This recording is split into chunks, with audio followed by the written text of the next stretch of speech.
Okay, well, good evening. Good afternoon to those of you the other side of the pond, and thank you for taking time out of your day to listen to me witter on about medieval wargaming. I'm aware that for this particular forum, that the vast majority of conversations are actually about a rather different type of professional gaming. So a little bit about me, why I'm talking about what I'm talking about, and where I straddle academic study, wargaming, and costume interpretation, living history reenactment, and historical European martial arts.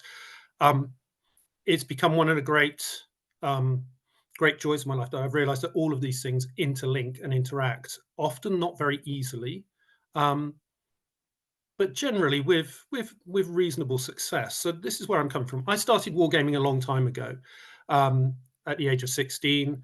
That gave me my interest in history. I then went on to university, have some really good professors that got me into medieval history, and it's always the good teachers that get you into a particular subject. And that led me into my PhD, which was to look at display on the medieval battlefield. So that was looking at the sort of cultural aspects of martial display, heraldry, but also some of the more sort of anthropological and biological elements of display in terms of the way in which wearing armor makes you look big and scary. No, I'm not Steve Jones's brother. There are plenty of Joneses around. In fact, I do know it may be the same Steve Jones, Charles, but we are not related. So anyway, I worked on display on the battlefield. I looked at being big and scary in armor, amongst other things. And so that fed into my ideas about wargaming, and it's also fed into wargaming has fed into my academic ideas about how we understand and interpret the medieval past. So it's all become a bit of a big mishmash. So this evening, what am I going to talk about? I'm going to talk about the way in which medieval wargaming is more or less authentic, and I do use inverted commas in that one, and how we can serve to make our gaming perhaps more authentic, or what it is about wargaming and about medieval wargaming that is a problem. So for most of us, we understand that if you come at it from the hobby side of things, medieval wargaming is a perennial favorite amongst hobby wargamers. And amongst tabletop wargamers in particular. There are figure ranges in every scale, from the biggest 54 mil figures right the way down to 6 mil and 2 mil figures, at a broad range of scales and skirmishes, to big battles, to naval combats. It's an extensive list. It's probably one of the largest periods outside of World War II, Napoleonic, maybe American Civil War.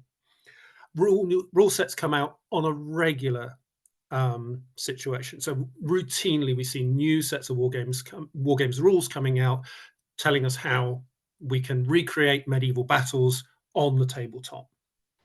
However, these rule sets, to my mind, almost invariably struggle to give an authentic experience of medieval battle for the players. I'm going to argue that their chronological and geographical parameters are often hugely broad. They span the entirety of the medieval period in many cases. They can be based on historical knowledge or assumptions that are increasingly outmoded. And they can also fail to reflect the culture of war of a particular period, especially where that culture runs counter to what we might call military common sense. So why is it that medieval wargaming in particular should suffer this? What are the factors that make a simulation of medieval warfare on the tabletop so challenging? And what is it that medieval wargames are, or should be, attempting to reflect? I will say it's not easy to dissect medieval wargaming as a whole, and I'm doing a huge injustice to some sets of rules. I am doing more justice than it's worth to others.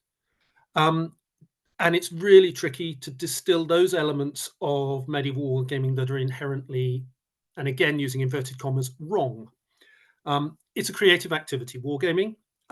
We're a broad church, we're open to interpretation, and therefore every approach, including the one I'm about to give you over the rest of this paper, is very much a matter of personal taste. For some, wargaming should seek to be a simulation, an accurate recreation of the past on the tabletop. For others, wargaming is purely a game. It's a way of storytelling. It perhaps gives a Hollywood approach to the past. They want to feel the dust and dirt, the blood and horse droppings, as one of my PhD reviewers referred to it, of the feel of medieval battle. In between that, there are most wargamers sitting somewhere along this continuum between pure simulation and pure game, pure fun. Any understanding of medieval warfare, as opposed to wargaming, is also subjective. We're basing it upon source material that can never provide a complete image of what happened on the medieval battlefield. And therefore, what follows, as I said, is about as subjective as any other view of anyone else on medieval wargaming. But I will argue mine is based on decades now of study of medieval warfare, study of medieval military culture. But in the end, this is still my feeling about medieval wargaming and what it's doing right and wrong. The first observation I'd make is that as it's conceived by the wargaming hobby, the medieval period is vast. Many rules writers and publishers offer rules to serve the whole medieval period, or even the entire classical and medieval world, from Pharaonic Egypt right the way through to the Italian wars of the 16th century. Rules such as the Wargame Research Group's Wargames Rules 3000 BC to 1485, generally referred to as WRG Ancients, boasts of being the first professionally produced and published universal rule set for the period. Their 1990s version, De Bellis Antiquitatis, or DBA, to those in the know, and with the follow-up of De Bellis Multitudinaris, DBM, offers a further simplification of rules, but with that same broad chronological basis. In both cases, different troop types are categorized according to certain criteria, allowing standardization across different periods. In WRG Ancients, troops are classed according to their morale and training, a perceived weight, a combination of the amount of armor they wore and the closeness of their battle formation and their weaponry. For DBA, the level of abstraction is much greater, and all troops are identified according to a series of categories based on a perception of how they fought, the tactic they used. Thus, according to WRG Ancients, both in DBA as well, Alexandrian Macedonian companions, beautifully painted on the left, not by me, and French men-at-arms of the 100 Years' War or the Wars of the Roses are both categorized as knights. They are men on horses, heavily armored for their period, whose primary tactic is to engage in a close combat charge with a long spear or lance. Now, what this does is to allow players to switch between periods without needing to buy or learn a brand new rule set. It also lends itself to competition gaming, allowing players to pitch armies of different periods and different theatres against each other. So it is perfectly possible and acceptable in WRG Ancients and DBM to place a Alexandrian Macedonian army up against a Wars of the Roses Yorkist army, or any other mix you care to mention. The WRG's rules are probably the broadest set of rules in terms of their time frame, but others have a similarly broad scope.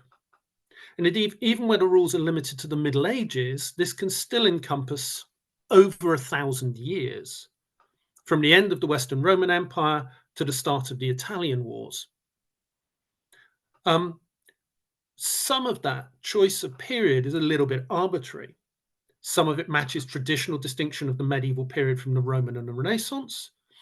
Some of it is based upon very traditional historical caveats. So in the UK, the medieval period traditionally starts with 1066, when William the Conqueror comes over, defeats the last Anglo-Saxon king, and has all of the nobility speaking French, and then ends in 1485, when evil King Richard, or not, is slain on the Battle of Bosworth Field, and a Tudor takes the crown. In Italy, those dates don't mean anything. That doesn't work. A whole different set needs to be in place. And so this use of more or less arbitrary dates, often culturally specific, feed down through popular history into wargaming and then fit within our wargames writers' perceptions. So it may be that they take the whole period from the end of the Roman Empire in 410, again, 410 AD, last of the Roman legions leave Britain. That's when it ends. This is not true, by the way. Any of the dates I've just given you, that's not entirely the case. But it runs from the Roman period to the Renaissance. Other sets will actually separate out the Dark Ages, to use the popular vernacular, which most historians now do not use, which covers the period from the end of Roman Britain to the Norman victory at the Battle of Hastings in 1066. Again, notice we're using a very English, Anglo-centric kind of cutoff point. And they separate that Dark Age period from the medieval period proper, again, centered around perceived changes in warfare. And in this case, the rise and decline of the knight as the kind of central, iconic military troop type. Some rule sets will focus on a single theatre.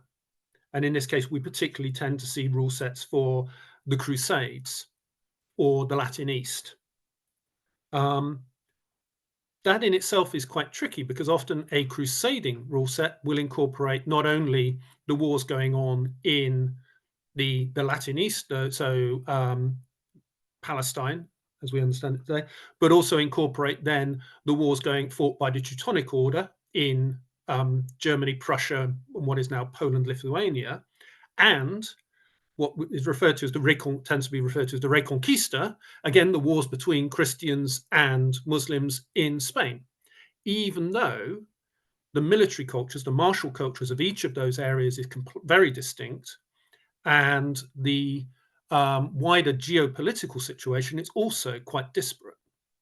But they're lumped together because it's Christian versus Muslim or Christian versus pagan, they tend to be lumped in as crusades.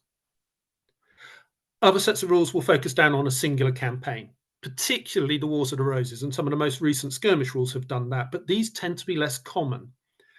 And there are large parts of the medieval period, primarily those that are not widely covered in popular military history, that are not specifically dealt with at all.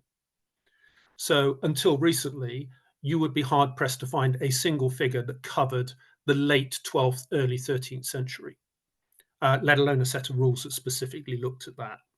That's changed recently with Barons' Wars. Another period that is poorly dealt with is the early 14th century. Again, the wars on the Scots borders between Scotland and Edward I. Very little there that is specific to them. We'll talk a little bit more about the situation with the Welsh in a moment. So in the same way that they have broad chronological periods or theatre-based divisions, rules often have a broad geographical range. And as I say, one that ignores or aggregates regional differences in terrain, climate, armor, weapons, martial culture. As I said, the Crusades rules are a clear situation of that. Now, medieval wargaming is not alone in having this very broad brush approach. Other periods do the same. It is the one, I would argue, that has the longest chronological and geographical span by far. So there are rules out there for pike and shot, covering the very late 16th century through to the very early 18th century. There are rules for horse and musket, covering the dominant part of the 18th century, maybe into the early 19th century, incorporating the Napoleonic Wars, but often that gets segregated out itself.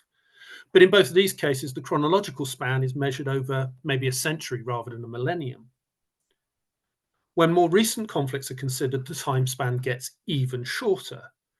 Thus, there are rule sets that will deal specifically with the First World War, the Second World War, the Cold War, or indeed ultra-modern conflicts. But rule sets that try and span two or more of these within one set are very few and far between. There are a few sets, Bolt Action, which covers, but even Bolt Action, for example, has its World War II set and then a modern expansion. So it separates out its periods. I think here that it's the naming of periods that is quite telling in what they showed a focus on in terms of elements of technology and tactical practice. Thus, we have periods for pike and shot and horse and musket. But the phrase bow and blade, or something similar, has not come to define the medieval period, even though it would be a perfectly valid one in that regard. Suggests to me that the period is not one that's being considered in terms of military practice or technology. It reinforces the perception that actually the medieval period is one that lacked tactical and technological sophistication. And also reflects the fact that there is far less understanding, perhaps, amongst wargamers and rules writers. And again, I apologize to all wargamers and rules writers out there that have a good understanding of the medieval period, that there is less understanding of the period in terms of its variety, sophistication within medieval warfare. I think the cause of this, the reason that the medieval period isn't looked at in this way, is actually because studies of medieval warfare make up a tiny proportion of popular military history in terms of literature. The study of medieval history, the study of military history is dominated, dominated by the conflicts of the early 20th century. You only need to walk down the shelves of whether it's Waterstones or Barnes and Noble or even a secondhand bookstore to see that just how much is actually based around the Second World War and more modern conflicts, with a little bit about First World War. In the States, very often a lot of material about the American Civil War, and then large amounts about modern military technology, whether it's tanks or aircraft or whatever. When you look at the period for the medieval, there is precious little, and it's often crammed in next to the ancient stuff, which is dominated by Rome and copies of Vegetius and Sun Tzu. Furthermore, I'd argue that the majority of medieval military history focuses on a small handful of campaigns and battles. So in English bookshops, it's the iconic battles of Crécy and Agincourt, those two English against the odd victories over the French, 1346 and 1415 respectively. It's those that dominate. And it's those that you see most of out on the shelves as the popular, accessible books to medieval warfare. Increasingly, there are good books now about the early 13th century and later 12th, but they tend to be around particular individuals rather than military campaigns and fights. So it tends to be books about Simon de Montfort or William Marshall, England's greatest knight, at least according to his biographer. The dominance of modern conflicts in the popular history genre is somewhat inevitable. The conflicts are recent. Many people have a direct connection with them, although as the generations move on, they get fewer and fewer. Either because they have fought directly in those conflicts or because they have fathers, grandfathers, other relatives who fought in them within that sense of living memory. They've been central to the genre of film and television, both dramatic and documentary, for as long as television has been around. Market forces encourage more and more books on the topic. So as these books sell, there is an advantage to selling more books on the same period, same subject. Modern conflicts are also inevitably better served by narrative sources.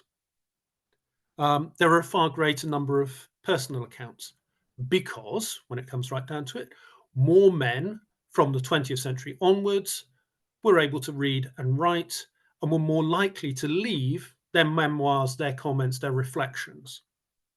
Add to that the growth of public histories, personal histories, and the idea of actually sitting and talking to and recording the reminiscences of these people, which is not something that happened in the medieval period.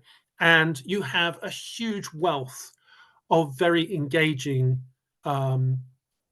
narrative material to work from.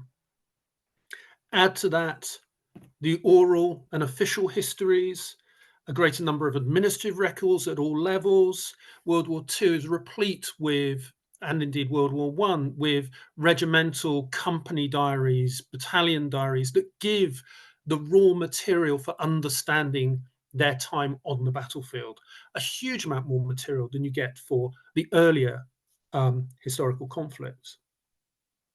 They're also better served by visual sources, including from Second World War onwards, official war photographers and film units tasked with recording the conflict. All of this material is easier to access, both in terms of its location within archives or online or in local collections, but also in terms of the languages within which it's written and the cultural assumptions of who it was written by. So not only can you get your hands on this material more readily, but it means you can read it without having to learn Latin, medieval French, Occitan, or whatever. And you're reading the reminiscences and stories of people who are less alien to you than someone from 300 or 1,000 years previously. For both the military historian and wargamer, then, medieval warfare is more difficult to reimagine accurately because so much of the source material is lacking in the sorts of details that we need in an accessible format. If we want to reimagine the medieval battlefield, we need sources that give us the accuracy and detail to be able to recreate the terrain, the armies, and their deployment on the field accurately. Medieval narrative sources are notoriously thin on details, even for major and decisive battles. Sometimes they only refer as an aside to a battle even having been fought. And where there are more details, these can be infuriatingly vague. The strengths of the forces may only be described in broad terms, reflecting biblical patterns of describing armies in thousands or tens of thousands. Those numbers are often inflated, sometimes by an order of magnitude, especially when the chronicler is seeking to aggrandize or excuse the success or failure of the people with whom they have a relationship. Sometimes all that's provided are the numbers of particular elements within the army, particularly those within the upper echelons, within the higher social classes, the knightly class, or even those who are just commanding contingents of troops. Very often the number of knightly troops may not be specified at all. They may be completely invisible from our written sources. And the same is true of all of this when it comes to understanding the number and the recording of the number of casualties. It's generally accepted by medieval historians and people reading medieval accounts of medieval battle that the exact number of the dead is not actually important to chroniclers and narrators. They don't really mind. For them, a general figure, 10,000, millions, can be enough to represent the scale of a victory or defeat. You don't need to know exactly how many fell, just that it's a lot or very few. Orderic Vitalis, one of the key chroniclers of the 12th century, records that in the Battle of Bremiel, which was fought between English and French forces in 1119, in which about 900 knights were engaged, only 3 were killed. He does not enumerate the number of non-knightly combatants. His number of about 900 knights on both sides is probably about right. It rings true from what we understand of the capacity of both armies to produce troops. But he doesn't actually narrate the number of non-knightly combatants that were there. And we know there were spearmen, archers, other people on the field. Nor does he mention the number of non-knightly combatants that were killed. Robert of Torigny, who followed Orderic, describes the number of foot soldiers in the English army as countless, which is not only an obvious exaggeration, but are absolutely wholly unhelpful when you're trying to understand how many spearmen the English brought across the Channel to fight at Braymil. From a wargamer's perspective, this poses a huge problem when you're buying figures. There are similar problems for even the most famous of battles. Crecy, indeed, is an example of one. A place which has long since the 18th century, been fixed as the site of the battle, more recently has been revisited by Michael Livingstone with a very cogent and engaging conversation about siting it to the south of the city of Crecy rather than to its east. And it seems to have been fixed by the 18th century rather than earlier. More famously, and again, is Agincourt. Here we have all sorts of problems with Agincourt. The size of the English army, based on surviving administrative records from earlier in the campaign, is generally given at around 6,000 troops, although sometimes you'll hear 9,000, which is quite a big range. However, estimates of the French numbers are far more varied, with everything from 12,000 to 36,000 being quoted by historians. Now, for a historical wargamer trying to simulate the battle, this kind of vagary is really difficult to deal with, because are we talking about an army that is twice the size of the English, 3 times the size, 6 times the size? And then what does that army contain? How many knights? How many foot soldiers? What sorts of things are going on? Once again, the narrative sources, going back to the primary source, which should always be the way in which we go, does not help us. They have a frustratingly vague coverage, and they have a tendency, if they mention any of them at all, to lump all those soldiers who were not knights under one cohesive term. So if you want to understand how many crossbowmen stood at the back of the French army and never got involved at the Battle of Agincourt, because actually you want to refight it and put them in the front where they should have been, we cannot be sure. So numbers are difficult, and as I said, locating the battlefield is equally difficult. Crecy, Agincourt, definitely coming through as problematic. When we look at the narrative sources for locating battles, again, the vagaries of them make it really difficult. There can be vague references to towns, to roads between towns, to local landmarks such as rivers, or more ephemeral pieces of terrain such as marshland or field boundaries, or, as in the case of Crecy, by the mill at Crecy. And this can lead to mislocation of battlefields. The Battle of Bosworth, fought in 1485 between Richard III and Henry Tudor, is a case in point. Early accounts identified the battle as occurring at Reedsmere, suggesting marshy ground. But as early as the mid-16th century, visitors to the field noted that marshland had been enclosed and drained. By the 20th century, the location of that drained marshland had pretty much disappeared. And the site that was identified in 1973 by Daniel Williams, and on which English Heritage centered its interpretation and museum, was then challenged by Glenn Ford, a landscape archaeologist, whose studies of the area re-identified the locus of the battlefield about 2 miles to the southwest.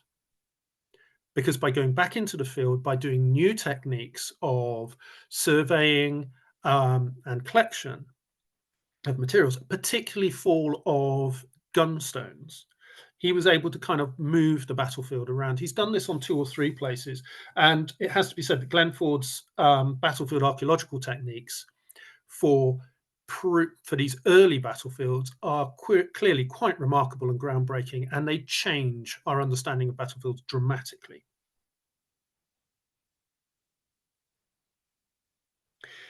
Now, obviously, you can say, well, 2 miles is not much, and we know that battles straggle across various bits of ground. And indeed, the Battle of Agincourt happens in a relatively small space, but it continues elsewhere. The Battle of Bosworth, likewise, will have had a locus, but then the fight will have gone on around it. And often finding some fighting outside of the center of action, but that it happened elsewhere, can be clearly quite important, can change our view of the battle, and that should change our view when we come to wargaming it as well. If the historical record is vague on the location of battles, the number of combatants, and the way in which the battle progressed, then using it to understand the form of the armies and the tactics they used, well, frankly, it's almost nigh on impossible. Most medieval chroniclers are uninterested or uninformed about such matters.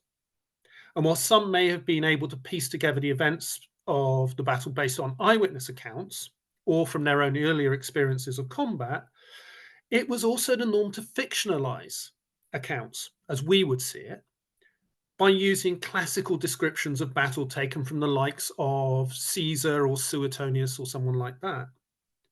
Now, their intention was not to mislead, and they weren't indeed, as we've recognized, fictionalizing. They weren't really out there to fictionalize. Instead, for them, the use of a classical or even a biblical exemplar for battle was all part of an understanding of how history worked.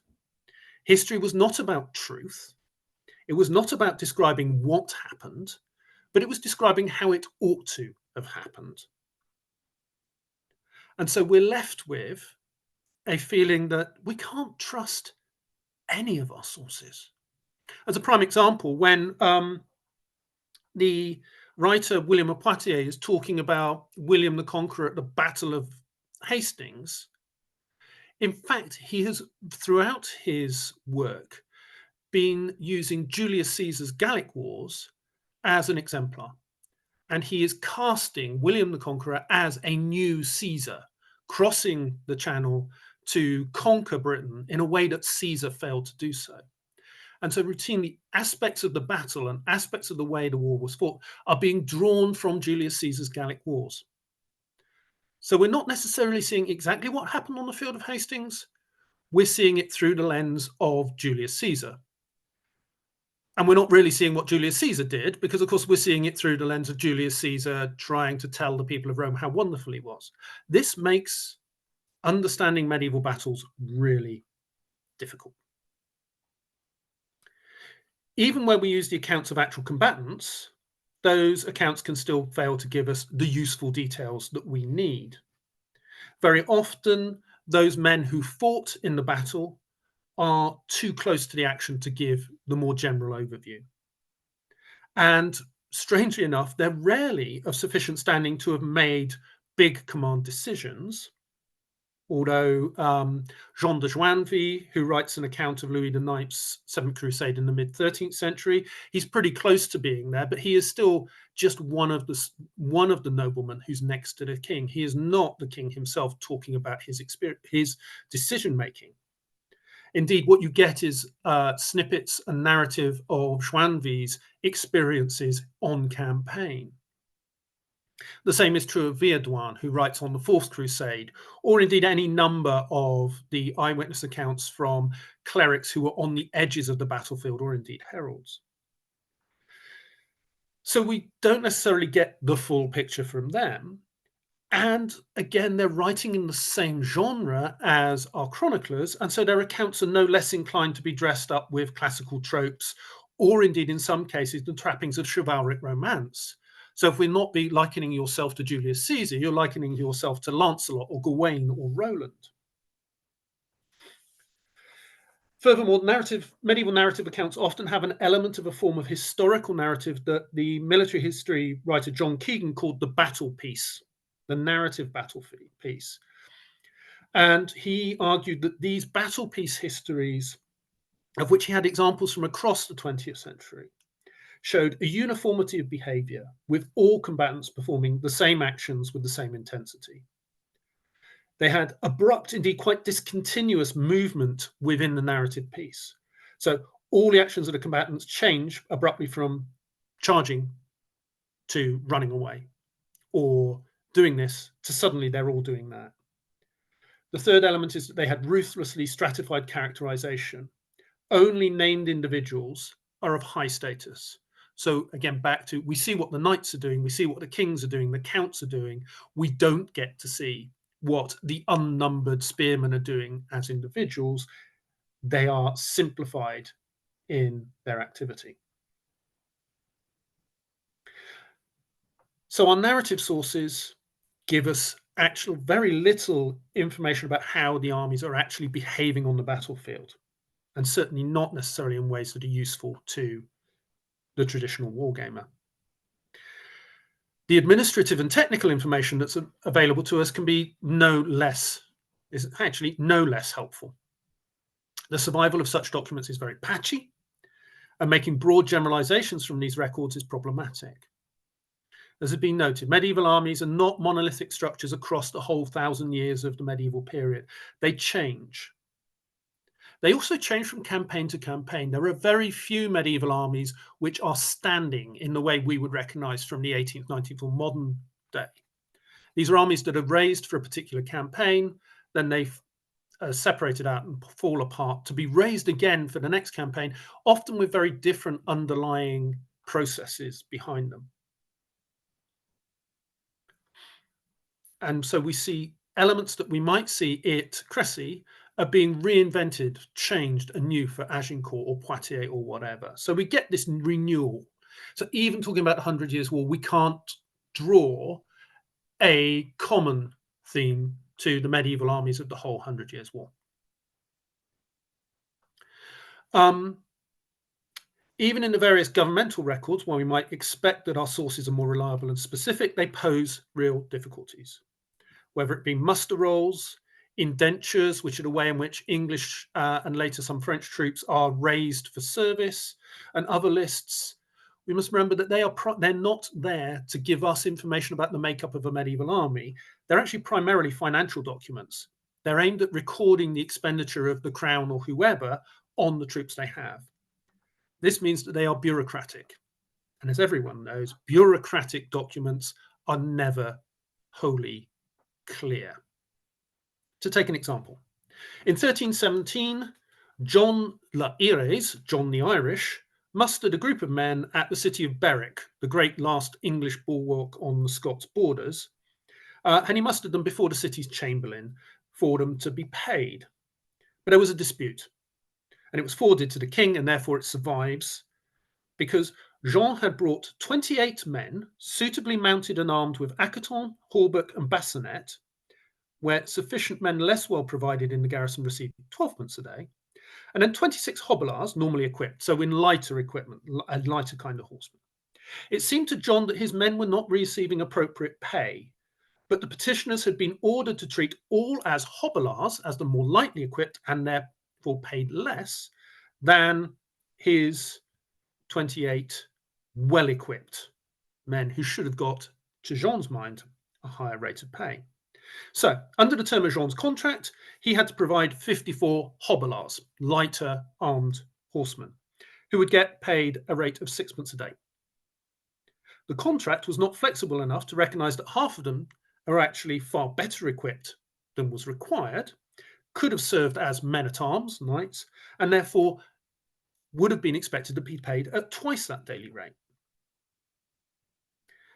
If we didn't have that letter that broke this group down to 28 and 26, and if we just had a pay record, which unfortunately doesn't survive, all we would have seen was that Jean l'Irish turned out with 54 hobblars, even though half of that group was far better equipped.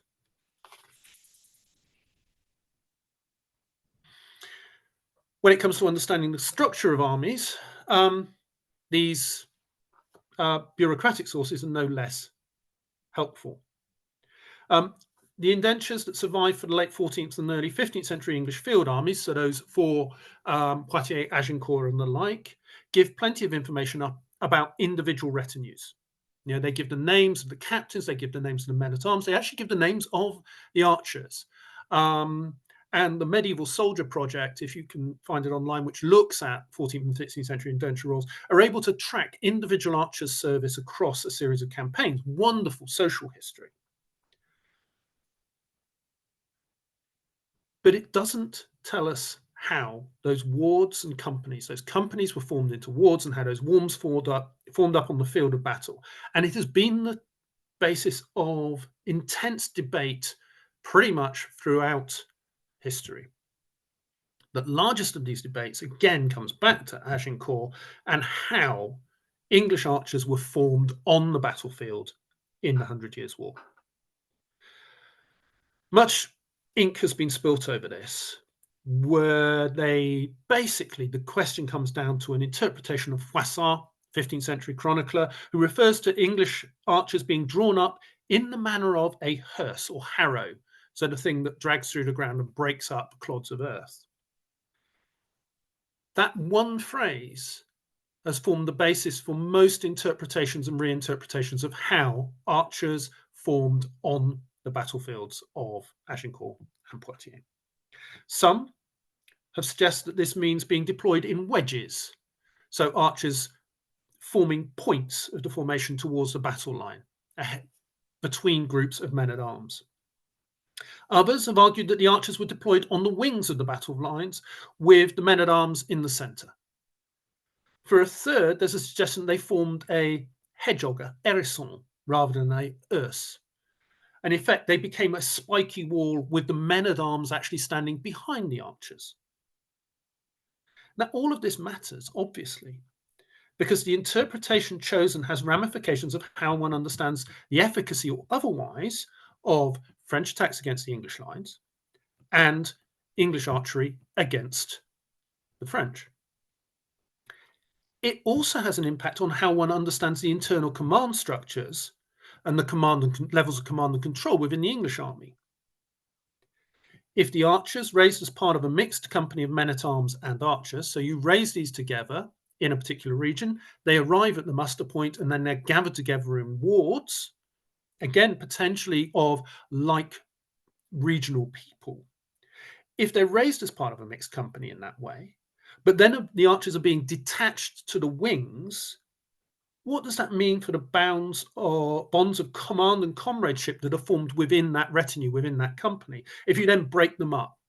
And if you're losing those bonds of command and control, what is it that takes its place on the field that stops them from disappearing? The question of how command and control worked in medieval armies is also one that's been hampered by a paucity of clear source material. Command in medieval armies seem to have been fairly flat, with few levels of command, whilst the ranks are very few and far between. You will have a commander. There are the ranks of marshal and constable that appear in most armies. Occasionally, one or two others. The French have an admiral who might be commanding on the field, or the master of the king's crossbowman, which is common in high and late medieval French armies. And they clearly have some command and control responsibility. But they're also a measure of status and hierarchy. And quite where the line is between status and hierarchy and actual command responsibility is never particularly clear. And that's before we get to the question of centenars and vintners and how they work within the medieval period.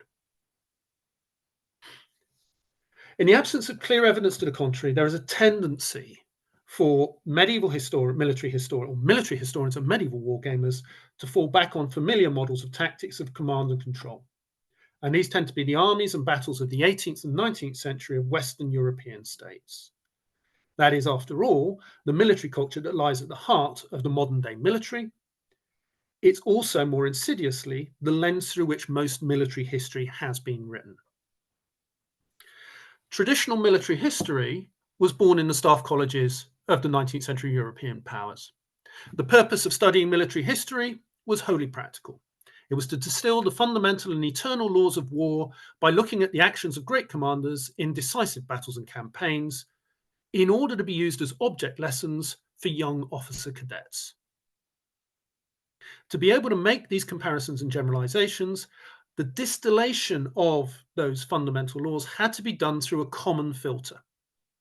And in order to make it applicable to the contemporary battlefield, then it is the modern way of war, whether that was the 18th, 19th, 20th, or indeed 21st century, which is the most sensible frame of reference to use. It's familiar, it's easy to comprehend, And crucially, it's the only frame of reference held by those who were teaching the subject, often military men themselves, and in these, those who were learning. And of course, it had to be made relevant to those officer cadets and their experience of warfare when they went out into the world. The most notable example of this approach is Alfred Byrne. Alfred H. Byrne created this idea and concept of inherent military probability. Now, Byrne was an officer in the British Royal Artillery, serving through the first half of the 20th century. And he describes his method for understanding the military past thus.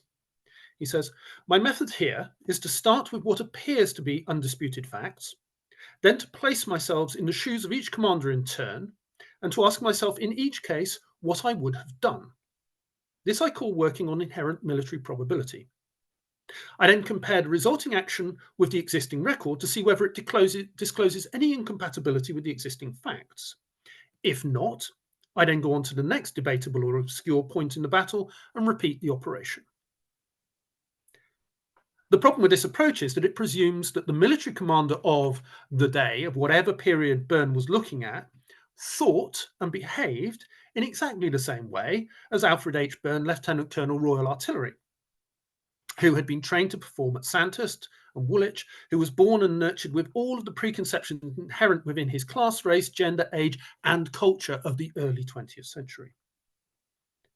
What his approach fails to consider is that a commander might make a completely different decision based on a different set of criteria, shaped by more than just military logic, and driven by a martial culture that was very different, or could have been very different, from Burns's own. Wargamers have a tendency to double down on this filtered interpretation of medieval warfare. Wargaming not only has tended to draw on traditional studies, such as those of Byrne and Sir Charles Oman, whose 2-volume study of medieval warfare was published back in 1901, and yet routinely gets trotted out as being one of the sources to read for an understanding of the period. And the rules available to wargamers have tended to focus on representing that same attitude. On top of that, wargaming and hobby wargaming begins with rules written for fighting with armies representing pre-First World War. Whether it's H.G. Wells's Little Wars, Brigadier Peter Young's Charge, or indeed Charles S. Grant's The War Game, all foundational works on which almost every other hobby wargame is based in some way, shape, or form, were all based around fighting horse and musket period battles, and created in a culture of 20th century military history, 20th century military culture. When rules are written for other periods, they draw their inspiration from these mechanisms. And just as with Staff's College military history, traditional wargames rules have an implicit assumption that all battlefields and armies can be understood with more or less a universal set of rules, and that these rules are based on an understanding of the structure and leadership of the armies of the 18th and 19th centuries. Again, I will remind you that I am doing a great disservice to some sets of rules. But the problem is that medieval wargaming is not like medieval warfare, is not like 19th century warfare. Armies are raised for short periods. There's little opportunity to train either as a complete force or indeed as individual units within that army. Yes, a lord and his household of knights might indeed learn to cooperate through participating in tournaments, or through the aristocratic pursuit of hunting, or through minor skirmishing, but that's not the same as 18th century cavalry squadrons performing close order drill. Infantry troops in the medieval period are even less well served. A town militia might practice together, and archers and crossbowmen might be part of a shooting guild, or indeed be mandated to train by law every Sunday after church. Don't get me started on how often they might well have done that. But again, this is not the same as close order drill, living together, training to fire volleys under command, or any of the other things that we think of as normal to professional standing armies of the day. As I said, command and control is flat, with very few layers. There is no military hierarchy save the positions of constable and marshal. And whilst these had some authority over deployment of troops in the field, their primary official duties were actually ordering of troops on the march and the administration of military justice. Their burden, their role, is actually to keep the army together and not have it just split up into individual warbands doing their own thing. The burden of command came with social rank and not martial experience. And whilst that is indeed true of bits of the 18th and even 19th, and arguably right through to today, that's not all it was about. And this caused problems for those experienced men who were given command, who were raised from the dust. Men like Bertrand de Guesclin, Marshal Boucicaut, or Sir Robert Knowles, all of whom, when trying to command their social betters, found great difficulty because although they had the rank, they did not have the social standing to be listened to. At a lower level, there is no equivalent in the medieval army for sergeants, corporals, file leaders, that group of NCOs, if you like, professional men. The centenars and vingtenars that come through in English armies, those in charge of a group of 100 men, centenar, vintenar, those in charge of a group of 20, they have often been understood as being the NCOs of medieval armies, but that's not how they worked. They don't appear to have that kind of role and function. There's certainly no evidence for them acting in the same way as a sergeant major or indeed a corporal. It's true that the centenars of Edward I's reign, where a good study has been done, have been members of the local gentry elite. And Bachrach, who wrote on them, has suggested for them being professional soldiers for the most part. But this is for a very small period and a very particular militarized period in English medieval history. But whether this was common or was because of this particular period or this particular region isn't certain. And it's still not clear what that command function was. Even if they have some sense of you are in charge of these 20, what does that mean? Does it mean you're in charge of when they loose their arrows or where they stand on the field? Or does it just mean you're responsible for getting them from point A to point B without them disappearing into the local taverns or running away? It is certainly not the case, as the medieval historian Morris does in his Welsh Wars of Edward I, that you could say that in 1295, Edward I had out the militia battalions of the Cheshire Regiment, the Lancashire Fusiliers, and the Shropshire Light Infantry, each under an accredited colonel.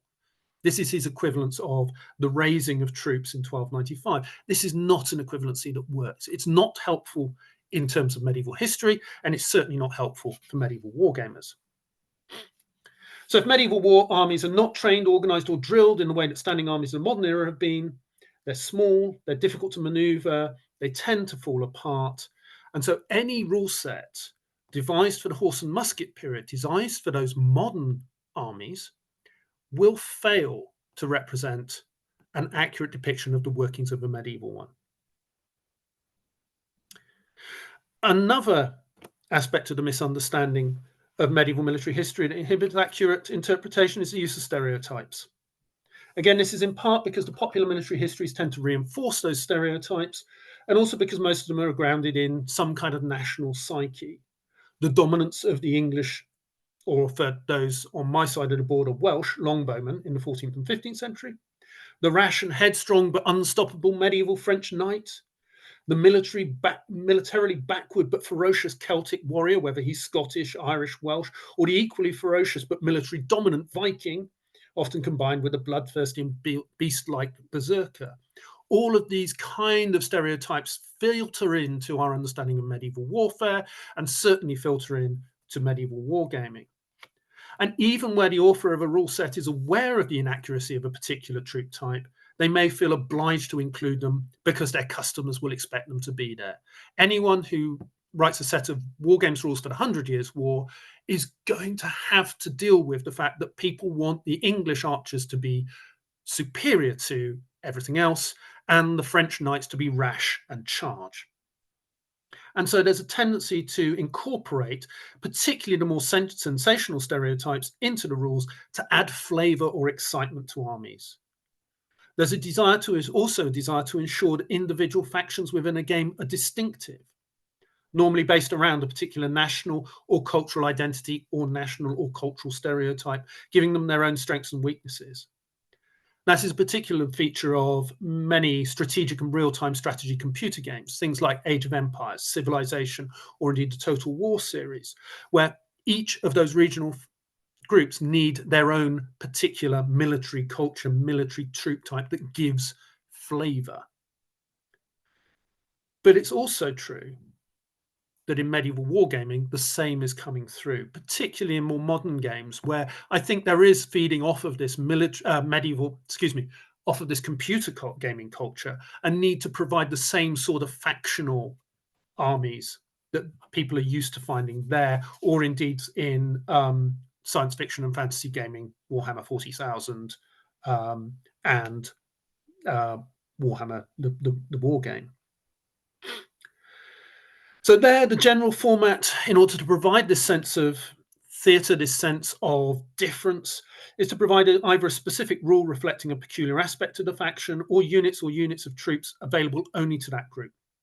Now, there may be some historical basis for these factions, but more often than not, it's slim. It's drawn from a passing reference in a chronicle or a pictorial representation. For example, many rules will insist on Welsh troops being less well armoured and using longbows, more powerful than their rivals, or long spears if the force is from North Wales, and being excellent in rough terrain and for ambushes. This inspiration seems to come from one source, a man called Gerald of Wales, a Cambro-Norman churchman who describes the warriors of Wales and the warriors of Ireland in a very straightforward way. He describes how they're used to fighting in close country, and they use hit and run tactics. He juxtaposes the open plains of France, where knightly cavalry prevails, with the rough ground of Wales or Ireland, where the Welshman and the Irishman is dominant, because they are lightly equipped, because they're quick to get away. He talks about a Welshman whose bow was so powerful that it pierced the male skirt of a knight, went straight through the knight's leg, through the male skirt on the other side, and embedded itself in his horse, killing his horse. It has that sense of the noble savage in many ways. But what's clear when you scratch beneath the surface here is that Gerald and the unknown bureaucrat who did this little drawing that I'm showing you now did it out of a sort of racist denigration of the Welsh and the Irish. They were inherently anti-Welsh, anti-Irish. Gerald was promoting his family, which crossed the border as a marcher family. He's trying to bring them forwards by being the best militarily to be able to deal with these people. It's very similar to the way in which Julius Caesar refers to the barbarians as being incredibly fearsome, but at the same time, incredibly weak. The problem is that this image of the Welsh, or indeed the Irish, has come through and feeds right the way down through, not just in the 12th century when Gerald is writing, but it becomes the depiction of Welshmen right the way through into the 100 Years' War and the Wars of the Roses. So when you get a wargamer coming forward and say, how do I depict the Welsh in 14th century, in Glyndor's army? People immediately go, oh, well, you can just use the same figures you use for the Dark Ages. Because we just stamp the whole Welsh military culture with that same stamp that we use in Gerald of Wales. There's a similar attitude towards the Scots, one that's reinforced by the anachronistic and outright, there's steam coming out of my ears when it comes to this movie. I can't even mention its name, but we all know who it is, Braveheart. The woad-painted wild man of Scotland, which has no reality in what actually a medieval Scottish army of the 13th century, early 14th century looked like. The situation here is particularly acute in those situations where we're looking at forms of combat in Western Europe with spear and shield. Troop types are generally pretty heterogeneous. So if you want to show the Saxon Thane, the Viking herdman, they need to be different. And here we have an example from Gripping Beast. These are men who, if you saw them on the field, would look exactly the same. Round shields, male shirts, same helmets, slightly different accents. That's what's really going on. But in order to be able to sell the figures, and why shouldn't they, And in order to make them different within the rules, they have to be couched in different terms. They have to be given as different troop types. They have to be given a different attitude. And that attitude, as you can see from these pictures, is the stalwart Anglo-Saxon on his hill at Senlac against William, and then the wild, ravening Viking herdman, Scandinavian, just charging forwards, hell for leather. There's no clear separation for all of these things.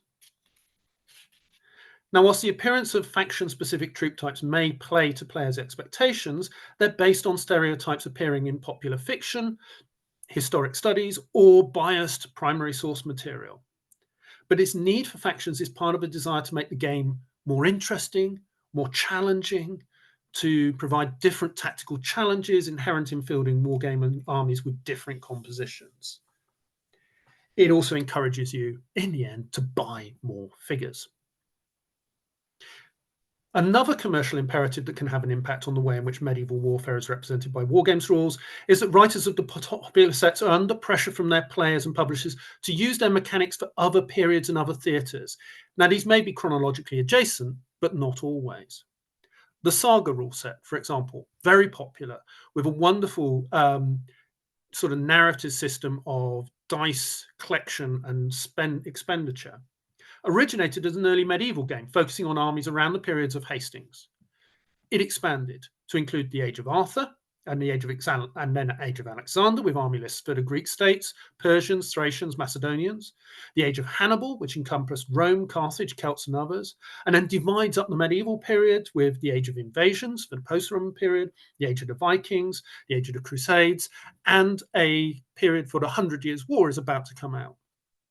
So this central set of rules for a very specific narrative way of telling a story of battle, the saga, has become a set of rules which now covers a period almost as broad as those of WRG Ancients. An even more extreme example is the Blood and Plunder rule set. Originally a rule set for Caribbean pirates, those same mechanisms are now being used for the First World War, called Blood and Valor, for the 100 Years' War called Blood and Crowns, and for Victorian Age combat called Blood and Steel. The kind of expansion of a rule set to cover different periods does make sense. People who enjoy the flavor of a rule set, the rationale, the scale, the mechanics, they're likely to buy rules for the new period drawn by that idea. Well, I enjoyed Blood and Plunder, so I'm going to enjoy Blood and Crowns. I can use these same mechanics. And it can then be connected to the ooh shiny experience of, oh, there's a new range of figures out which will fit with these rules. And suddenly you've got a really strong commercial imperative for taking your rules beyond one particular period. And this presents perhaps the biggest hurdle when it comes to the accuracy and authenticity of a set of rules, which seeks to accurately represent the warfare of the medieval period. Again, whilst all gamers fit on a spectrum between simulation and pure game, most purchasers of commercial rules are less interested in the ideas of a wargame as simulation and more interested in the ideas of the wargame as a game. It must conform in some way to their sense of what medieval warfare was like, but it must also provide an exciting and enjoyable game that allows them to make decisions, take chances, and achieve a sense of fun. The fact is that from a wargaming point of view, medieval battles are not fun. They're inherently tedious. All of the elements described above, poor levels of command and control, the lack of drill, the lack of tactical flexibility, the failure to train as a body result in battles that lack maneuver. There's very little deployment of tactical reserves. There's no ability to disengage and redeploy. It is very rare to find a flanking maneuver on any great scale, or a hidden reserve is not uncommon, but again, not often. Once battle is joined, medieval commanders have very little in the way of tactical decision-making, or indeed to direct the opportunity of engagement from a macro level. They're right down there in the front line, wielding a sword, wielding an axe, making a name for themselves as a great knight. It is rare for them to be stood at the back of the field, taking that sort of general's overview to be able to direct their troops. And even if they do, their sub-commanders are the ones that are down in the front, wielding a sword, wielding an axe, getting involved, and losing that wider tactical sense and battlefield sense. That means that when a medieval wargame is put together, and one that seeks to be a more accurate simulation of medieval battle, there's a tendency for it to result in basically line them up and let them go. You put your troops out there, everyone can see what they are, you let them go, they trundle forwards, they shoot at each other, they meet in combat, one side runs away. There is very little choice here for players. There's few reasons or opportunities to build a reserve and hold a reserve because you need all the troops you've got in the front ranks. You can't feed in reinforcements.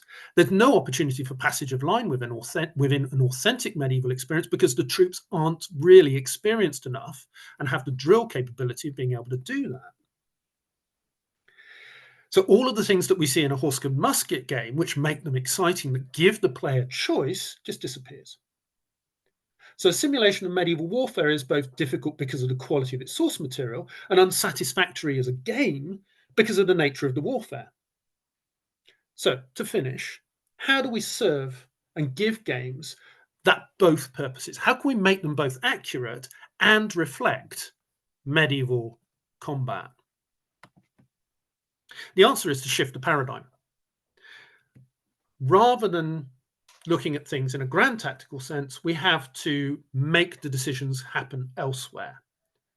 So if we don't have tactical choice, then a set of rules gives you choice at a grand tactical level. Rules like A Coat of Steel by the Perfect Captain, Peter Pig's Bloody Barons, both take this upper level choice. There's pre-battle setup that sets the tone gives the period flavour, particularly in the case of Peter Pig's Bloody Barons. It's what that company does very well. There's a pre-game decision-making technique with a set of dice rolls that reflect the geopolitical and strategic situation of what was going on before you get your figures onto the table, before you reach the battlefield. And thus a player can assign dice in a number of different categories, including battlecraft, reputation, and these can be rolled off, and eventually they tweak the situation that you find yourself on the field before you get down to moving the toy soldiers and rolling the dice for combat. The Perfect Captain system combines a campaign game called A Crown of Paper, which has its own objectives and victory conditions, with a set of battle rules. The battle rules give you a ability to shape the overall strategy of your army, your overall tactics of your army before you start on the field. So you choose from one of several different tactical positions. And then after that, you're relatively limited. But your choices are made before the battle starts, which is a very medieval way. Your military commander sits there with his others and goes, right, that ward is going to go forwards. This one, you want you to hang back. And that's pretty much the length of command he has. He can tweak things.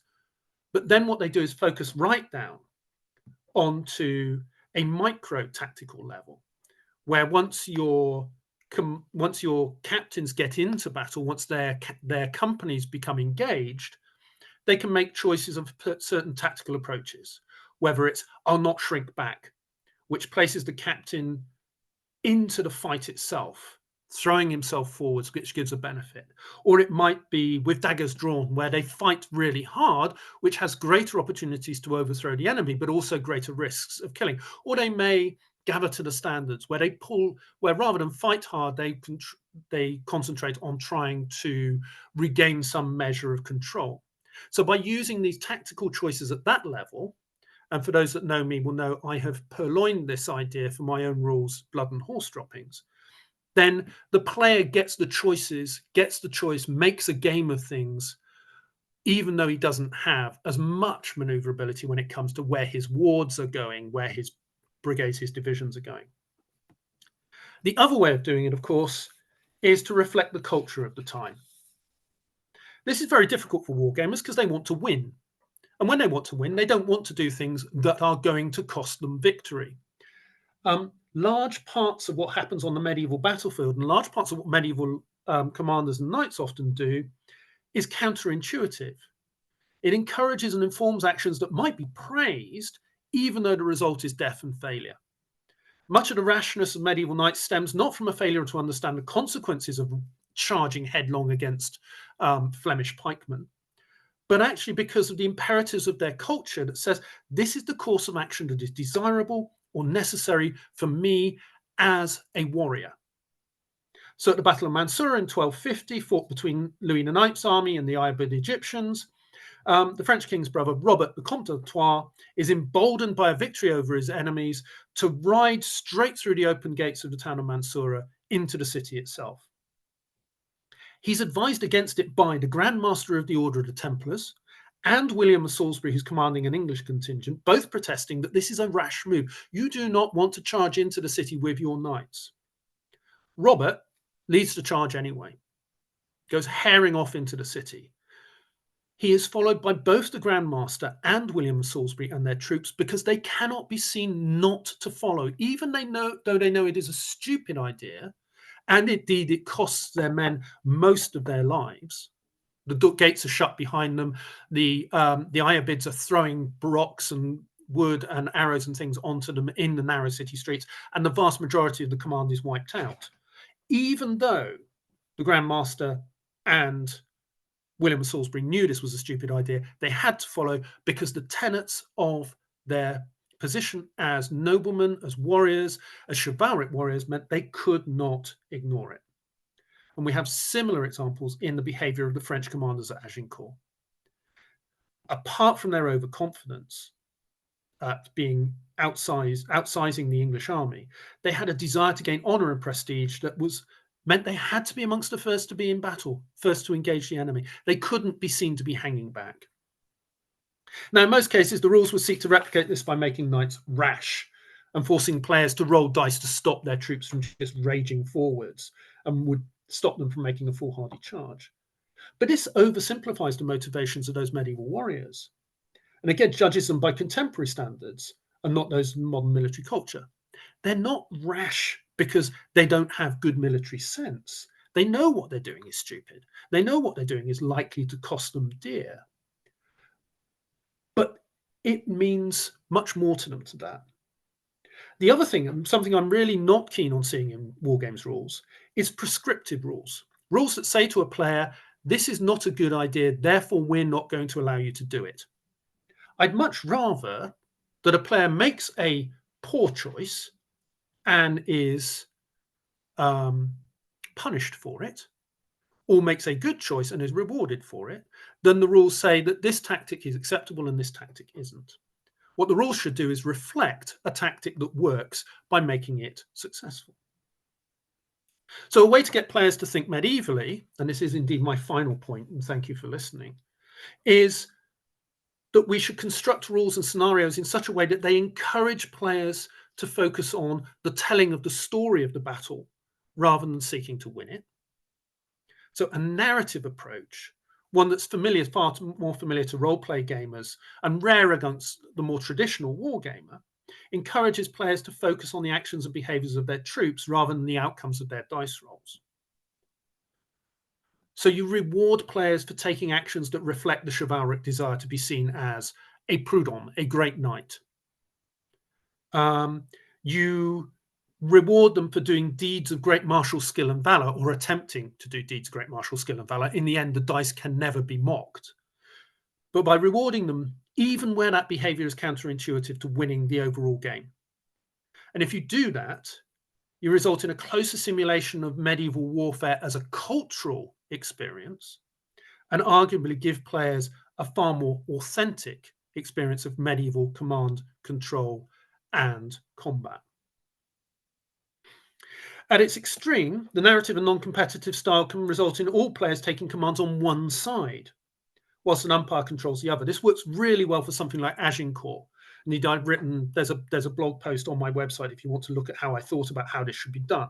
But you could have the English being played by one player who just stands there and looses arrows down and makes decisions about when the men-at-arms come through. But then you pit the French players against each other by rewarding them for being the first into combat, rewarding them for taking the first command. You know, anyone can capture York or Henry V, you gain extra points, extra cookies, an extra beer, whatever you want to work with. And therefore you take away what would be for the English player often a somewhat tedious game where you just stand there and you loose arrows at everybody. And instead you make the players focus on a competitive but wholly chivalric experience of the Battle of Agincourt.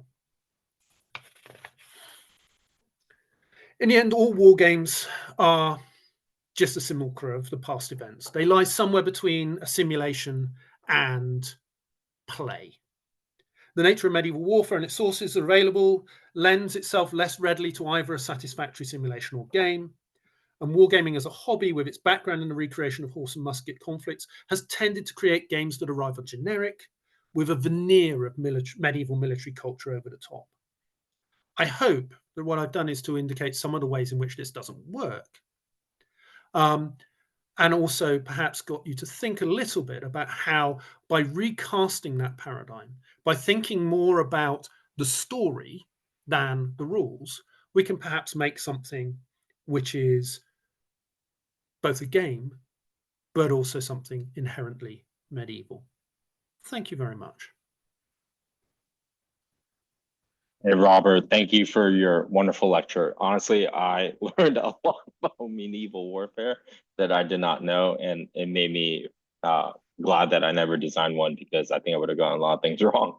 But one of the questions I have is, does avoiding stereotypes for troop types therefore argue for the DBM/LRTG rules type, where troop types are referred to as categories and sending off the difference?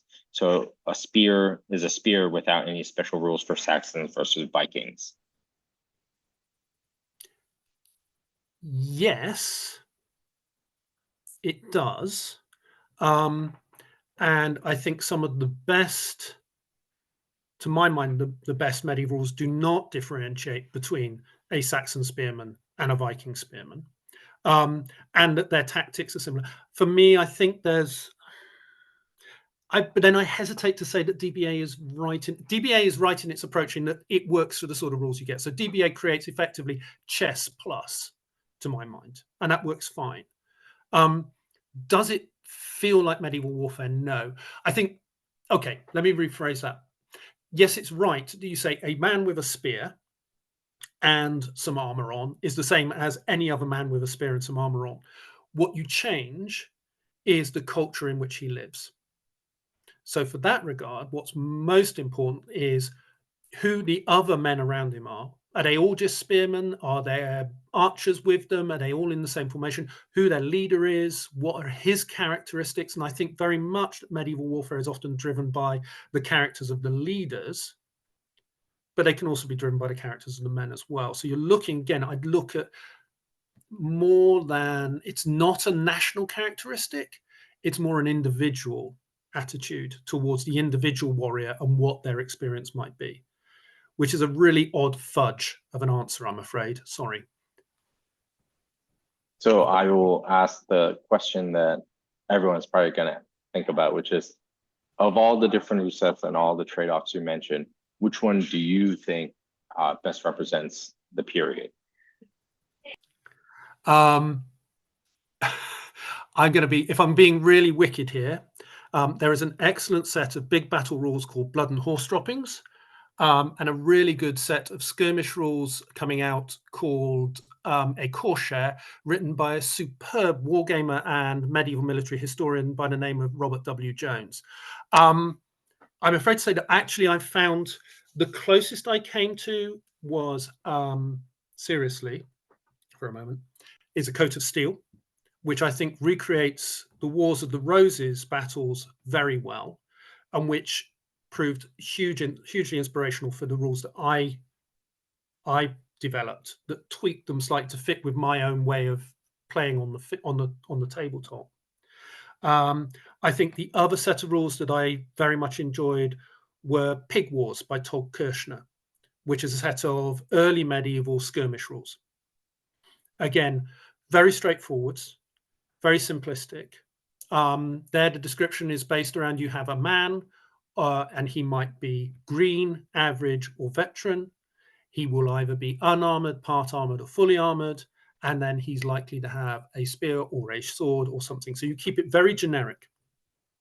And then it's the makeup of your particular war band, of how many of those spearmen, how many of those who are fully armored, that gives some flavor. And then you create character around it, and you're telling a story. So at that skirmish level, you keep it very basic. There are very few troop types. which allows players then to develop their narrative and develop their storytelling. And I think that works well. But again, with that, what works very well there is that he encourages you to create scenarios that reflect the period. So you're not just looking at pickup fights where you line your opposing troops up and you just let them go. You have a narrative scenario which has, again, that period flavor. So yes, if I'm going to pick two, it would be Pig Wars by Todd Kirshner and A Coat of Steel by The Perfect Captain. So someone asks, have you played any war games for the medieval period, such as Men in Iron or Gelfling? And I can't say the last word. Board wargaming, Gelfling Ghibellines. Yeah, yes, I Ghibellines. haven't. Yeah, I'm not a board war gamer. So I've never. I like the toy soldiers. I like painting them. A large part of my hobby is actually painting the things, and I'm glacially slow, which is why they don't get onto the table quite as often as they should. But when it comes to board wargaming, it's not something that I have found really engages me, and so I'm afraid to say that no, I haven't played a lot of those rules. So from a designer's point of view, as you're thinking about creating these kind of games for this period, what is one thing you think we should absolutely do and one thing to absolutely avoid? You mentioned a couple different things, but I mean, as a distillation of those things. Okay, what you should absolutely do is encourage storytelling, because in the end, medieval warfare, I think, is very much, and what we understand of it, it's very much about storytelling. What you should most definitely not do is paint your William Wallace figure blue. There you go. Again, more seriously, what would you definitely not do for a medieval wargame and design? No, I think, yeah. Make the troop types too flexible. Don't give your players that ability to whip their armies around the tabletop. Don't have small units. My own set of rules, so blood and horse droppings, I've been playing for a long time, and companies were able to move individually. I'm moving away from that now. My battles will now be large blocks of troops, maybe only 3 or 4 uber units moving. And then as command and control breaks down, so they break down themselves. But my feeling is a medieval battle should feel ponderous to maneuver. And I think that's what I find missing from a lot of rules that work in that period, is they give too much tactical flexibility to units. So next question is interesting because research is always a good portion of a good game design. What things do you think professional historians / academics can do to help designers? For example, one of the barriers is often books they publish are often $200 plus. So I'll lob that grenade on your lap. No, I like that one. Yeah, almost all academics would say, I would dearly love my books to cost less than $200, but that is not in the hands of the academic, that's in the hands of the publishers. And not all publishers are equal. Yeah, I'd love for academics' books not to be hugely expensive. I'd also like academics to be better, and I include myself in this, at writing for a general audience. We tend to be trained in a very particular type of language and a very particular type of delivery that often makes our material difficult to get to grips with. What you will never get an academic historian to do is to give you the straight answer you're looking for. And I'm afraid those that do give you a straight answer, they're lying to you. There are no easy answers. And I'm afraid that's really difficult. And that's something we can't just get past, I'm afraid. I suppose as a counter argument to Mark G, what things do you think we professional historians should be doing to help designers? So what do you need from us? I think would be really interesting, actually. I don't think there are enough conversations between us as well. Very few, there are actually a fair few academic historians who are also wargamers. They tend to keep it quiet because within the academic community, very often we're seen as a bit odd. which coming from academics is pretty extreme. But I think that's getting easier. But I would like to have conversations with designers about what it is we need to be looking at as academics to give you the kind of information, give us the kind of information we need as games designers as well. Next question asks, ignoring the details of having films given us realistic portrayal of medieval warfare overall, because the two armies just smush into each other in the middle of the battlefield, with reflecting the lack of command and control discussed. Thanks, Nick. Smush. Yeah, I like that. I'm going to use that as the new technical term for what medieval armies do. Yes, again, it's a yes and no answer, isn't it? It depends on what the movie is trying to show you. I think the things that I find annoying in medieval history movies, apart from the lack of history, I'm forbidden from watching them, by the way, in the house because I spend too much time shouting at the television. Big movements, yes, fine. Ridley Scott, Kingdom of Heaven, the sight of that large charge of cavalry, yes, I like that. It works visually. It follows also there's a whole set of kind of narrative expectations about the good guys need to look one way, the bad guys need to look differently because otherwise you can't tell. The commanders have to go without any helmets because otherwise you can't see the actors' beautiful faces. But yeah, I think to a certain extent, at a certain level, yes, that smushing together of the big armies is right. But what you can also be telling is a whole different story below that of what's going on in those companies. And what's going on when in the big battle a group of knights is isolated and fighting around their banner or something like that. And I think there are different stories again and different ways of telling that story. And I think in the same way that wargamers aren't necessarily, and military historians aren't necessarily very good at telling those different levels of story and different levels of narrative, I think the same is also true for the movies. Yeah, they're very good at telling certain types of story. They're not so good at telling other types of story. And I think perhaps that's it. So to answer your question, yes, two big armies mushing into each other in the middle of the battlefield. In some ways, that's very medieval. That's exactly what it would have looked like from a certain distance. But when you scroll down in, some of the actions of individuals as they fight, some of the actions of the way in which archery is dealt with, all of that sort of thing. Oh God, fireballs, using trebuchets to shoot flaming balls at people because that's what we always do. That sort of stuff, that's the bit that kind of is where movies and I part company dramatically. Hey, Rob, I appreciate spending 90 minutes with us talking about medieval wargaming. I want to thank you on behalf of Georgetown to share your expertise and time. So everyone, please thank Robert in the chat, and this will be posted later on YouTube later today. Thank you very much for having me. It was great fun.